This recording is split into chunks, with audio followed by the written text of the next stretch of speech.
Hey,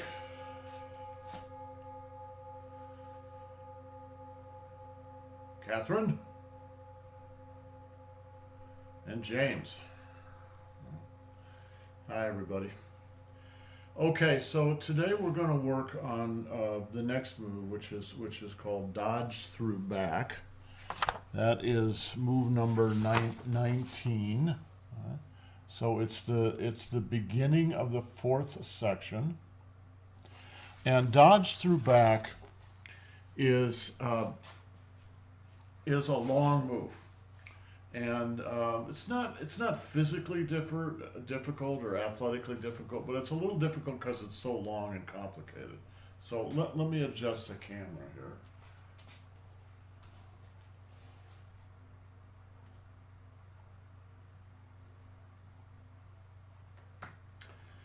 And one of the difficulties with it is we're going to be changing orientation. So it's a 180-degree shift in orientation. All right, so we're going to start in this orientation, and we're going to end up in this orientation here. And of course, the problem is how you get there. So let me just demonstrate this. I'll include what we did yesterday, and we'll review shortly what we did yesterday, and then we'll go on to dodge through back. All right? So, from press elbow, middle winding,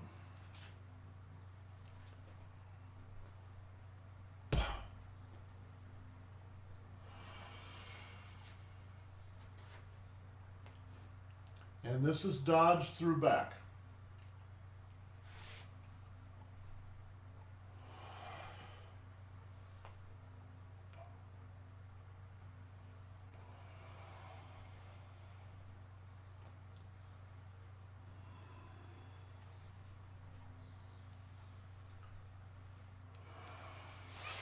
Dodge through back.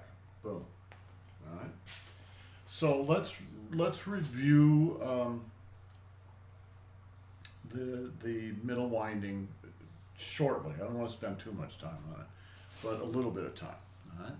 So I'll do it in this orientation. I'll do it with my back to you, and then I'll do it in the orientation of the form itself. All right. So it begins where press elbow ends. And there is first side, pull down, hit,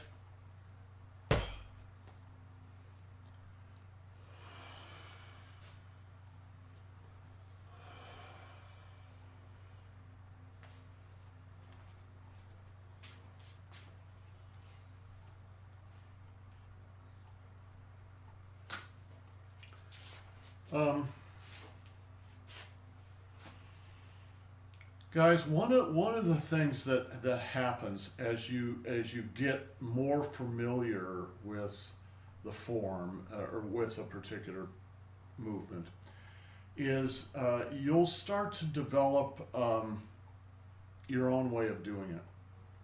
So let me show you something. I'm going to call something out when I do this. This is how can I say? Let's call it a flourish, right? Occasionally you'll do a little flourish, and for me the reason to do the flourish is one, to work up the right momentum, and secondly it's the timing. It's the same kind of timing you get in a dance step. So watch.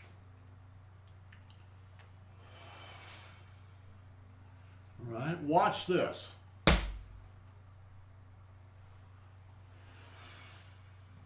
You see what I mean? Right? You don't have to raise your hands. And that's not necessarily part of the move. But it works for me for a couple of reasons. One is you're stepping out. So when you step out, right, there's an energy going that way. A counter energy helps keep you balanced in the center. All right? It also gets you ready for the next move, which is, right, to go down.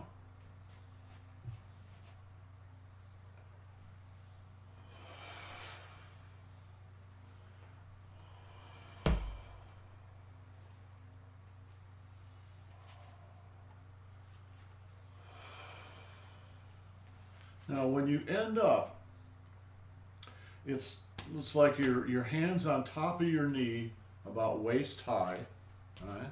So it's on top of your knee, waist high, and your left hand is up shoulder high, and it's right off your shoulder.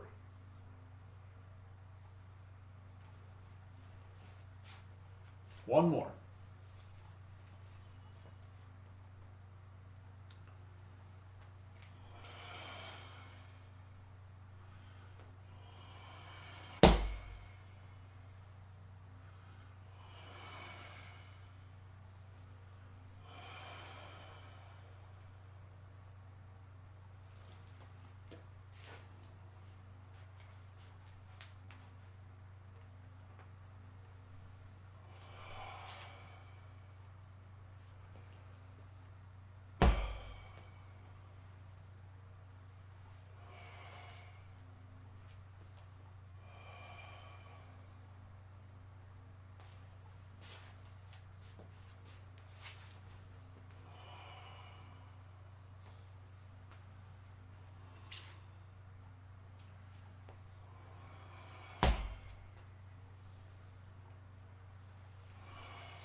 One more.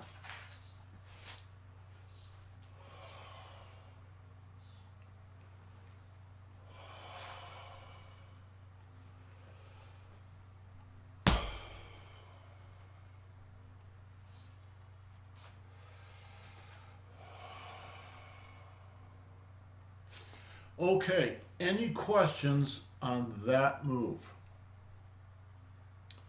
Okay, let's go on to the next move.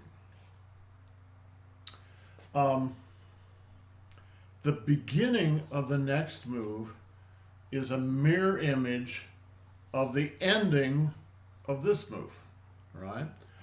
Watch, I'm going to do this, just watch, and I'll call this out.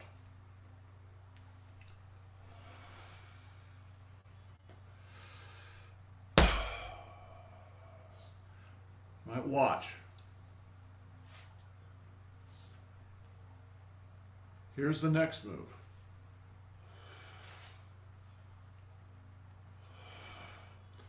So there's actually 4 of those. You can call them figure eights, right? Figure eight, figure eight, figure eight, figure eight, right? There are lots of figure eights in all Tai Chi forms, but here are 4 of them in a row. So getting the basic idea of that's what you're doing is really helpful. All right, figure eight, figure eight, figure eight, figure eight. So there's 2 to the left and 2 to the right. 1, 2. All right, those are to the left. And then 1, 2, 2 to the right. Or you could say right and then center. Each of them is slightly different. All right? Slightly different because of the footwork, slightly different because, well, is the hand going into a strike or is it going into a push, right? Or again, a strike, and here is a china, a joint lock. You're doing something different with each one, but the underlying geometry is a figure eight. 1, 2. 1, 2. All right. Okay. So hopefully that's clear. Let's look at the 2 for this new move, dodge through back. All right. So it begins where middle winding ends.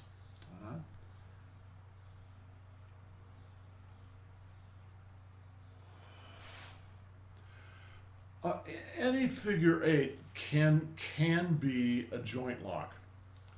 So how would the joint lock work?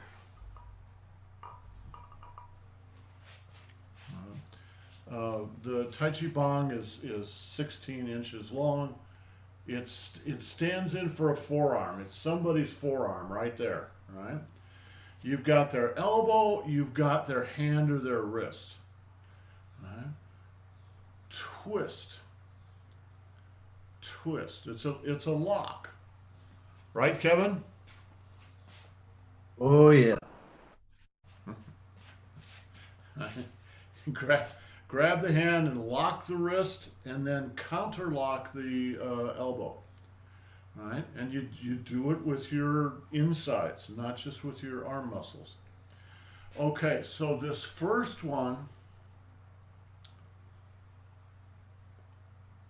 you could say is a joint lock right here.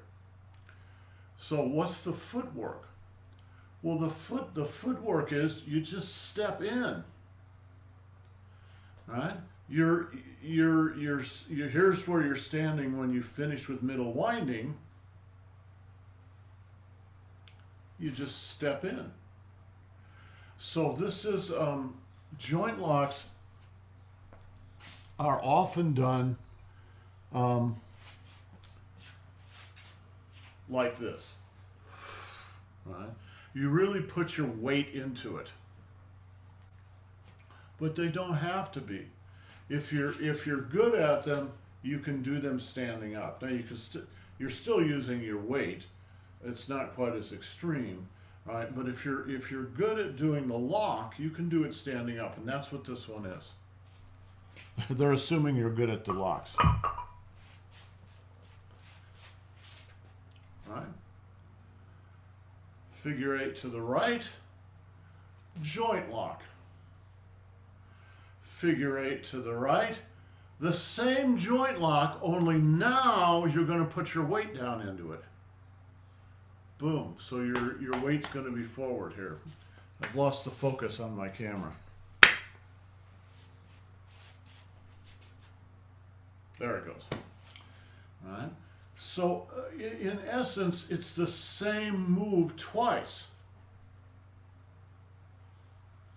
1, 2. And the second one,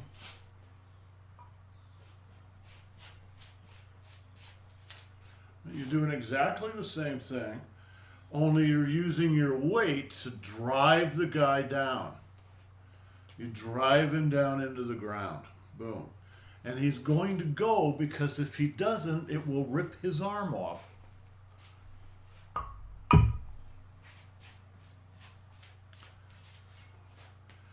Figure eight to the right foot comes in, joint lock. Figure eight to the right foot goes out, joint lock. Now, the difference with the footwork is when you started this, your foot should be at an angle, like this guy here, right? And you bring your foot in. And then when your foot goes out, it doesn't go out at an angle, it goes out pretty much straight. Right?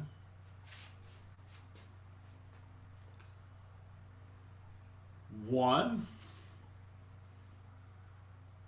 2. Now, the next thing I want to do is bop this guy in the head. And I'm going to use the edge of the fist, right? And I'm going to bop him right in the middle of the forehead. Boom, like this. But to do that, you have to make a little space for yourself. So remember, your weight is forward. You're going to bring your weight back. That's going to clear some space, and that allows your hand to come up like this. Boom. Boom. Boom.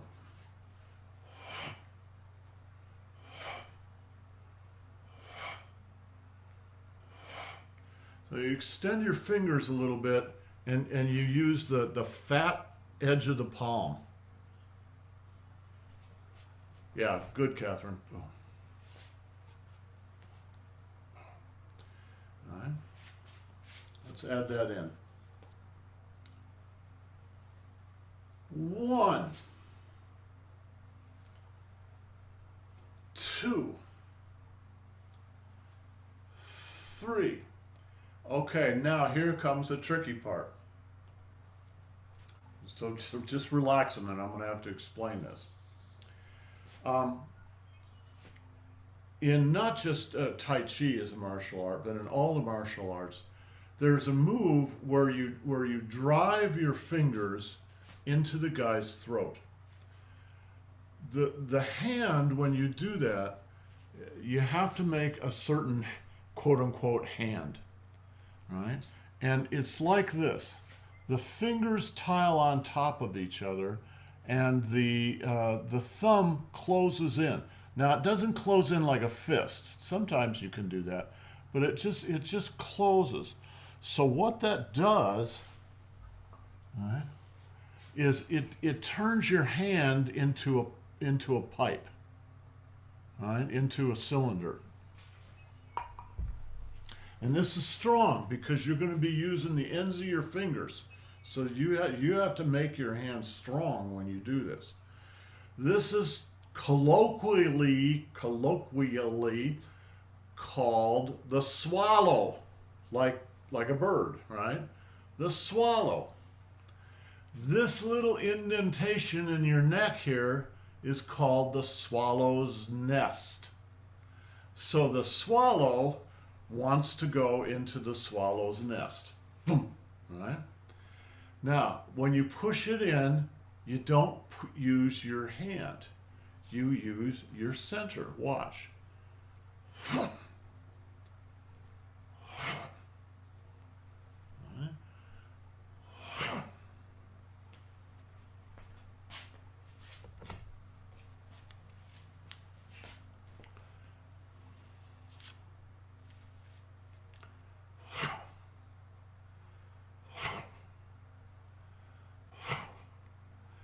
Do you see the little snap there? I'm not doing that on purpose. It's just happening because you're snapping your waist. Now, you don't actually have to snap your waist when you do this in the form, but that's how you do it. And how can I say? It's like snapping your fingers. It's like setting up the snap and then just kind of not doing it. It's kind of letting it go. But you could have done it if you wanted to. Okay, to go from where we were to the swallow's nest, you might have to kind of get your way in there, right? Because the guy's fighting you. So watch. To the right leg comes in, chin up. To the right again, right leg goes out, chin up. Pull back and hit. Pull back again. Now, open your toes so there's some space and you can walk through, right? And block, swallow's nest. All right? I say block. I'm not sure what the right word in Chinese is, you're knocking the guy's hand out of the way so you can get in at him, right? Knock, knock, boom. 1, 2, 3. 1, 2, 3. Boom. Let me do it. You can follow me. I'll do it a couple of times, and then I'll do it in the right. I'll do it with my back to you, and I'll do it in the right position, correct position. To the right, right leg in, chin up. To the right, right leg out, chin up. Pull back and hit. Pull back and open the toes. 1, 2, 3. Right up in his neck. In fact, hold on a second.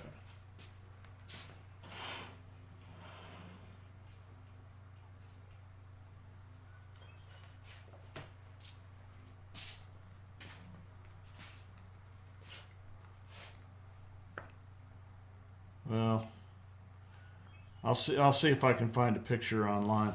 This is Master Fung's one of Master Fung's books on the fighting techniques for Tai Chi. And somewhere in here there's a good picture of this. Right? But there are bigger versions of it online. Again, to the right, right leg in, chin on. To the right, right leg out, chin on. Pull back and hit. Pull back, open the toes, and 1, 2, 3. One more. To the right, leg in, chin up. To the right, leg out, chin up. Pull back and hit. Pull back, open the toes, and 1, 2, 3. All right. Let me do it in the right position here. To the right, right leg in, chin up. To the right, right leg out, chin up. Pull back and hit. Pull back and 1, 2, 3.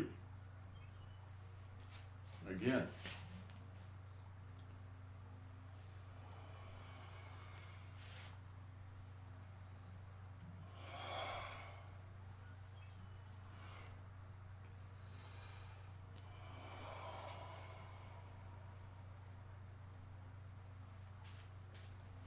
One more.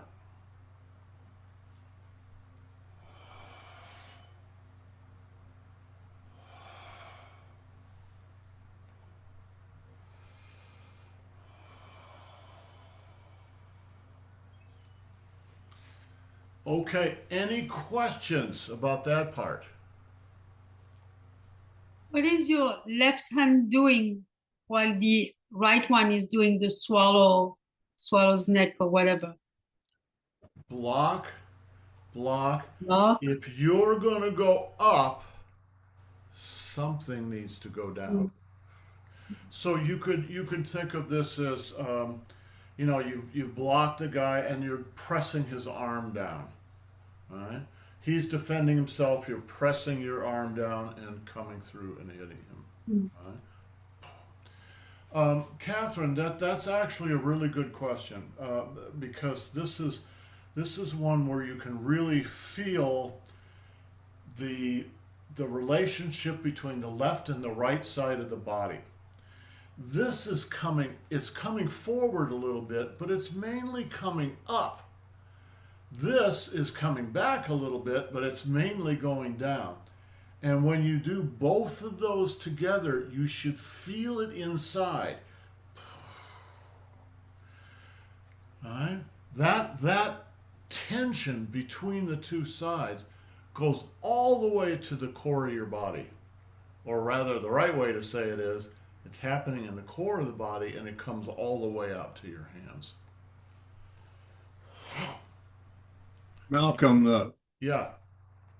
so the nose bop, coil, block across. Right. Then you step forward, and what's the left hand block? Just straight ahead? It is a little bit more straight ahead. Right, this one's pretty easy. It's sort of a slashing motion here.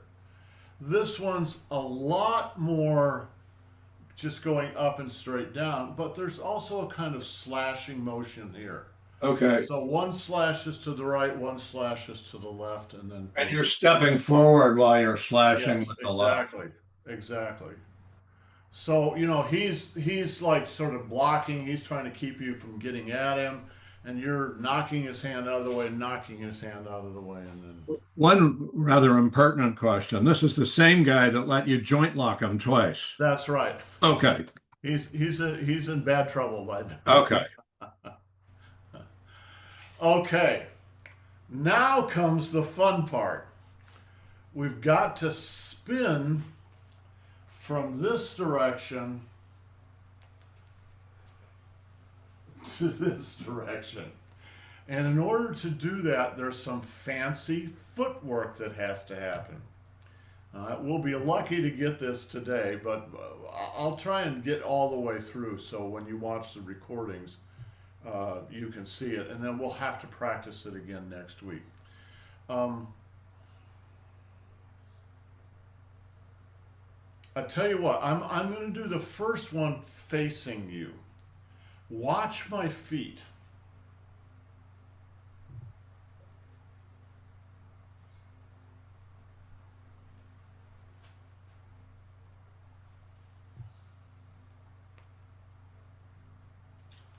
All right. You have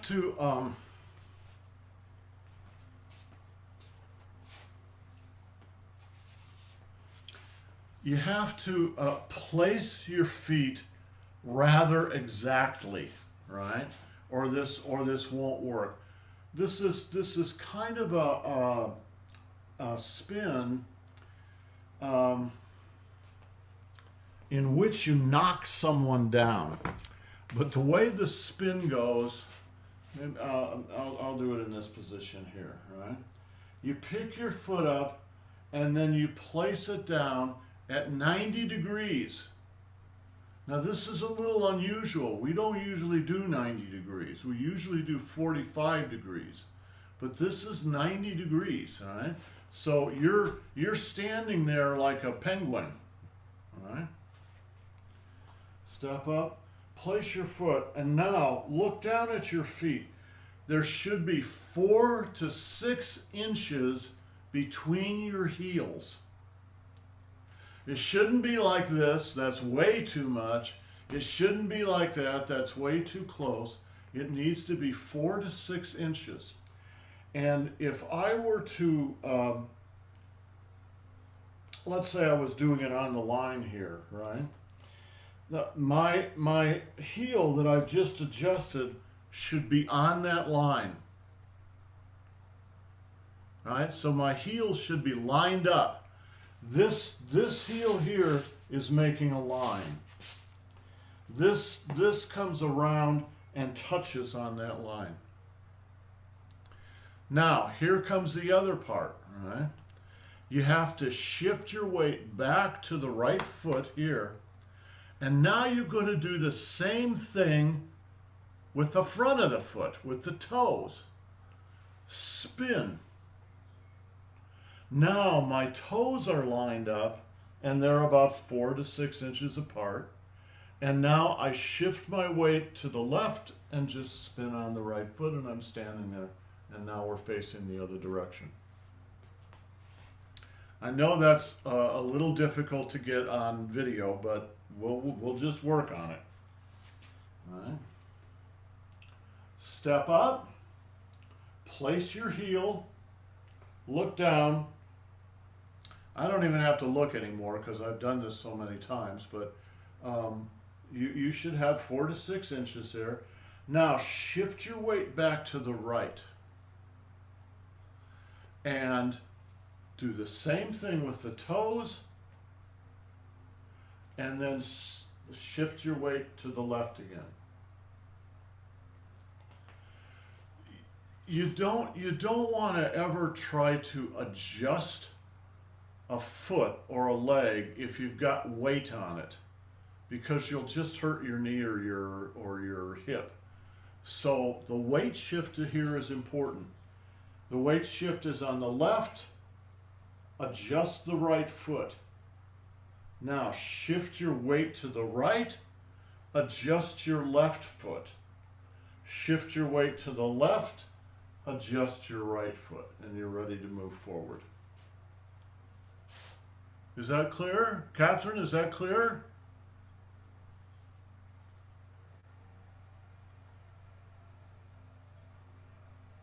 Okay, now, what is the upper body doing while you're doing all this, right? Watch. 1, 2. So what is that? What is this position? You should be able to tell. You're tripping the guy and you're pushing him in the chest. So I'm coming up behind his leg.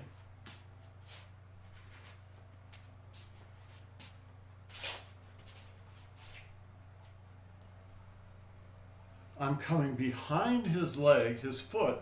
Watch. Right. Behind, and pushing him high, tripping him low. Right. Relax. Place your foot behind his foot, and your whole body now is screwed. It's like a big screw. Push. And then you just relax, and we'll be ready for the last part. Again, place the foot, get ready to trip, push, and spin. Boom. Now, the last part of this, I know this is a little rushed, but I want to get this all in today, and then you can watch the video and practice over the week. The last part of this is actually the dodge through back that the whole move is named after. So let me do it facing you here, right? So I come around, I push the guy forward, and now comes dodge through back.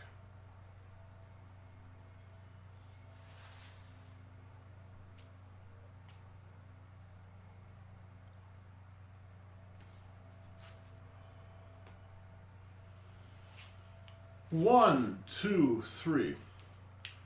Watch my foot. You don't just step back. You sweep. Right? What is a sweep? Well, that's to knock somebody's foot out from underneath them. Right? So again, you're doing kind of a throw or a sweep. Right? It's a big circle. The way you do it is like this. You're going to start here, but to sweep, you need to move your foot forward, right? And then you pull it back. So, when you move it forward, you put your intention in your toes, and you move your toes forward. Now, to do the sweep, you shift your intention to your heel, and you use your heel to go back. So there's, forward in the toes, back in the heel. Right? And it's just a big circle. Now, when you're done, you should be in a left forward horse stance. You don't want to be like this. You don't want to be like this. You want to be like this. You're standing with your left foot forward, but it's almost like just standing there. All right? All right, again, now the upper body. What are you doing with that? What you're probably doing is grabbing him by the neck. Right? So he's standing there. You're going to grab him by the neck on this side, and this motion here is going to help pull him down. You probably have him by the arm on this side. So I come up and I grab the guy, I grab his arm here, I grab his neck here, right? And I'm going to sweep back, push, and pull. Boom. Does that make sense? Okay. Let's do the whole move.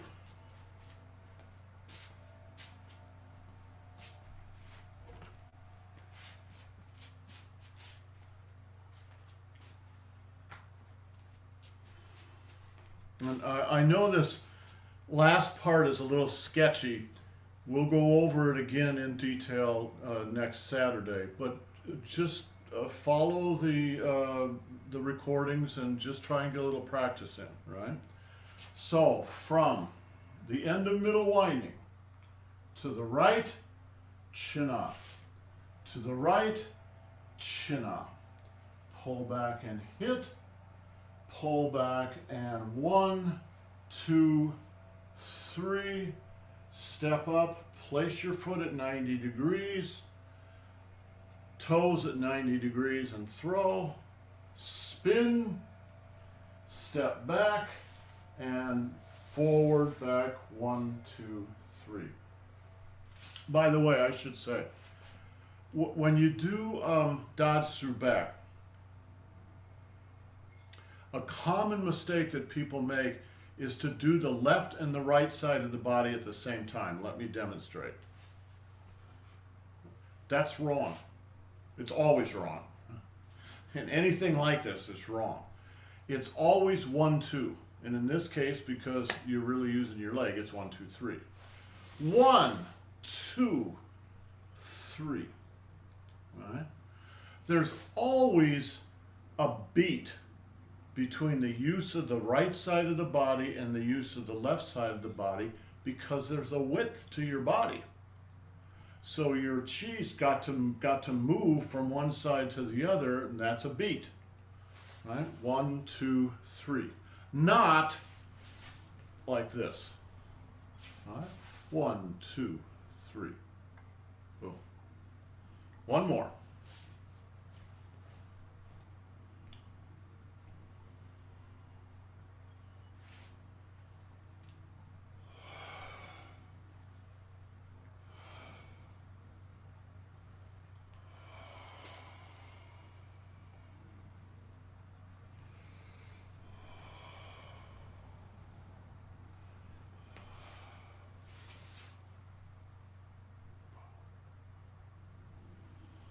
One more.